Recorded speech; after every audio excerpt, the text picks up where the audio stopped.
Hello, everyone, and welcome back to Queen Elizabeth, A Day in Her Life. Well, we've been on an adventure with Princess May and her family, and I was curious about her home life, and it's been more than I expected.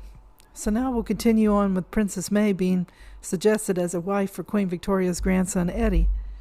Let's see how May and her family felt about that. So Prince Albert Victor was 28 years old. He was thin and pale. Adjectives used to describe Prince Albert were good and kind.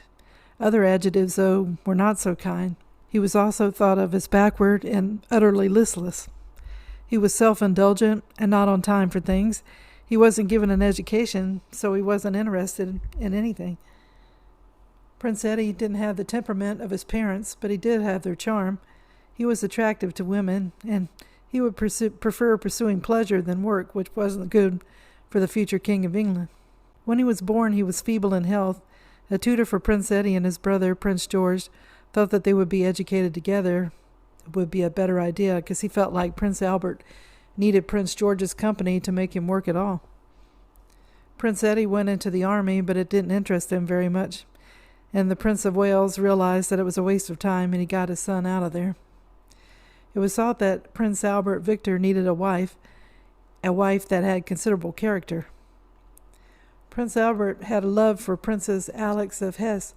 She wasn't so impressed by Prince Albert, though, saying she liked him as a cousin, but she knew she wouldn't be happy with him, and he wouldn't be happy with her, and she told him not to think about her.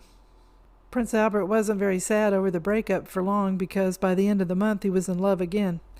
She was Princess Helene of Orleans from a French family. They had gone to live in England when they were banished from their own country in 1886. Princess Helene was Roman Catholic and 21 years old. Prince Albert's family wasn't happy she was Catholic. Prince Eddie persuaded her to change her religion and marry him. And Prince Eddie, like the Duke of Windsor, was willing to abdicate his rights to succession for her. He said he couldn't be happy without her. In France, 21 wasn't the legal age to marry, and Princess Helene's father didn't approve of the marriage. Princess Helene even went to the Pope, and he sided with her father for her not to abandon her religion. The whole affair was officially over, but not emotionally. Her love for Prince Eddie was real, but documents found later show that he was in love with someone else at the same time he was seeing Princess Helene. She was Lady Sybil St. Clair Erskine, and she was beautiful too. It doesn't seem like Sybil and the prince were meant to be either, because he had asked Sybil in one letter if she was engaged to Lord Burghersh, and he told her, "Don't be surprised if you hear I'm engaged also." He said it couldn't be helped. The letters show why Prince Albert's parents and grandmother were begging him to marry suitably and soon. Princess May at this time wasn't in tune to any events happening like that. She was being useful and studious. Her parents celebrated their silver wedding anniversary, and they celebrated at White Lodge with friends and family and neighbors for several days. Queen sent Mary the loveliest of watch bracelets, and the tent had 2 immense baskets of flowers, a tribute from the Duke of Orleans. In the year of 1891, May and her mother were busy with functions. Duchess Mary opened an industrial exhibition at Hackney, an exhibition at King Edward's Ragged Schools. They went to L.Y. Wolverton, where Mama, according to Princess May, read and Princess May sang to some poor men from Westminster. They also went to court balls, and they made frequent trips to the theater, dinner parties at Marlborough House. And Princess May at this time saw her cousin Louise at Sheen Lodge, and she also saw her Wale cousins, except for Prince Eddie. He was in his regiment at York. He did escort her one day around the paddocks at Ascot Week in 1891. January of 1891, Princess May was at Sandringham with her parents for 6 days. In October, they met the Prince of Wales for 3 days at Eton, and Princess May wrote to her Aunt Augusta that he was perfectly charming. Princess May had a little suspicion of what was happening, and the Duke and Duchess of Teck were excited by the prospect of the marriage between May and Eddie, but they didn't say anything to the Prince of Wales, and the prince was grateful for that. October 1891, Princess May and her brother Adolphus were commanded to go to Balmoral Castle as soon as possible. Queen Victoria wanted to see Princess May alone without her mother and father being there. Queen Victoria wanted to get to know May without her mother being there, and The Duchess of Teck was Queen Victoria's cousin, and the Duchess kind of hinted that she would have liked to have been invited too. The Duchess had only been to Balmoral one time in her life. The Queen, as she got older, she didn't want to leave Scotland. In November, Balmoral was cold and drafty, and the Queen didn't like heated rooms. She kept the windows open in the frostiest of weather. The fireplaces in the main rooms were usually empty. Princess May stayed there for 10 days, and she went out driving a lot, walked alone with the Queen, and she went to rehearsal and the performance of 2 theatrical pieces in the Balmoral ballroom. She played with Princess Beatrice's children and smoked cigarettes with her brother and Aunt Beatrice in Aunt Beatrice's room. When Princess May and her brother left Balmoral, Queen Victoria was satisfied with Princess May. She thought her looks had improved, and she had a thing about her looks, it seems like. Queen Victoria wrote to Empress Frederick, "Today is wet and cheerless. We have seen a great deal of May and Dolly Teck during these 10 days' visit here, and I cannot say enough good of them. May is particularly a nice girl, so quiet and yet cheerful, and so very carefully brought up, and so sensible.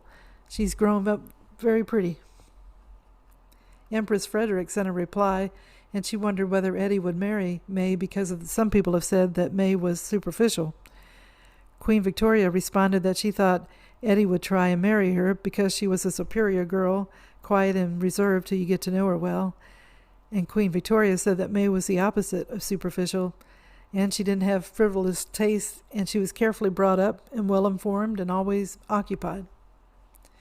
The book Queen Mary mentioned that Prince Eddie seemed to have a rash character that allowed him to switch his affections from one week from Princess Alex to Princess Helene, and then split those feelings between Lady Sybil and Princess Helene. He was easily manipulated, and he went along with whatever idea was inserted in his head, and then acted on it. Now he was excited to marry Princess May. In 1891, Prince Eddie proposed to Princess May, and Princess May wrote in her diary that, "To my great surprise, Eddie proposed to me during the evening in Madame de Fabre's boudoir. Of course I said yes. We are both very happy. Kept it a secret from everybody but Mama and Papa." During this time, royal marriages were seldom made for love. Princess May was born to have a respect for the throne, and it was her duty to support it. Princess May liked Eddie, but she didn't know him very well. Then, December 7th, the marriage became public. When Princess May arrived in London, she was cheered by a crowd, and the Tecks lunched at Marlborough House, and Princess May had a warm welcome. The Queen went to London to congratulate Princess May. The Prince and Princess of Wales welcomed their future daughter-in-law with open arms. The wedding day was set for the 27th of February because Queen Victoria didn't like long engagements. Prince Eddie was going to celebrate his 28th birthday, and the family who were to attend the party were hit by sickness. Princess Victoria had the flu. The Prince of Wales' secretary got it. The Princess of Wales and the Princess May had bad colds. Prince George had typhoid fever. On January 7th, Prince Eddie started to feel sick when he was out shooting. Princess May walked Eddie back to the house, when he was there, Prince George took his temperature and said he needed to go to bed. Princess May sat with him in his bedroom, and Prince Eddie, on his birthday the next day, found out he had influenza. Princess May had taken on the role that she had with her mother, and that was helping people out. And Princess May wondered if she was up to the task. She asked her mother, "Do you think I can really take this on, Mama?" Her mother told her, "Of course you can," because the Duchess of Teck had done the same thing when she got together with the Duke of Teck. Prince Eddie slowly walked downstairs to look at his gifts, and he then returned to his room and wasn't able to attend the birthday dinner. No one thought that Prince Eddie was in danger. Almost everyone knew someone who had the flu, and they'd turned out okay. And Princess May wrote her mother that poor Eddie's got influenza, cannot dine, so tiresome. So Prince Eddie, by the January 9th, had an inflammation of the lungs, and by the 11th he was doing better, according to the doctor. He was able to talk to Prince George and Princess May. They were peering over the top of the screen around his bed. Prince Eddie got worse on the 12th of January. He became delirious, and he was shouting at the top of his lungs about his regiment, his horses, and his brother's officers. He also said how much he loved Queen Victoria, his grandmother. He also talked about past loves, saying Helene, Helene frequently. Prince Eddie's horrified parents, brother and sisters were in a small sitting room next to his bedroom. May was there too with her parents, and Prince Eddie's mother went often to sit by her son's bed, fanning him, stroking his hair and his temples, and wiping the sweat from his brow. By the 14th of January, Prince Eddie had a death struggle for 6 hours. Mr. Hervey, the chaplain, stood reading the prayers for the dying. Princess of Wales, Eddie's mother, was at the head of the bed, holding her son's hand and smiling at him bravely. Princess Victoria sat next to her, and sharing a chair were Princess Maud and Princess May. Behind them were the Duke and Duchess of Fife, the Prince of Wales, and the Duchess of Teck. Prince George knelt at the other side of the bed. A nurse and Dr. Manby were there beside him, and at the foot of the bed was another nurse, the Duke of Teck, and Dr. Broadbent. 9:35 a.m., the morning of January 14th, 1893, Prince Albert Victor was dead. Both the Duchess of Teck and the Princess Mary wrote Queen Victoria to give their sympathies. May said to Queen Victoria that she was touched by Queen Victoria's writing to her after Eddie's death, and Princess May said she would never forget that night of agony and suspense as they sat around his bed and the prince getting weaker and weaker. After the funeral, Princess May returned to White Lodge. She was numb and said the homecoming was sad. It was difficult for her to go back to her old life after the shock she had had. But I'm going to stop the video here. Princess May and her family were so happy that she became engaged to Prince Eddie. They didn't know each other that well, but they were both happy to be getting married, and they liked each other. Then things took a bad turn when everyone in the family seemed to come down with sickness. It's unbelievable that such a young man would die so soon before his marriage. Or maybe it wasn't that surprising, since he had been a sickly child since he was born. Poor Princess May had just started to turn toward a future with a future king, and then it was over. Next we'll see what happened after the death of her fiancé and how her and her family carried on. I hope everybody enjoyed the video, and if you did, if you could give it a thumbs up, it would be appreciated as always. I hope everyone's been having a good day, and tune in again soon for another episode of Queen Elizabeth, A Day in Her Life. Thank you. Bye.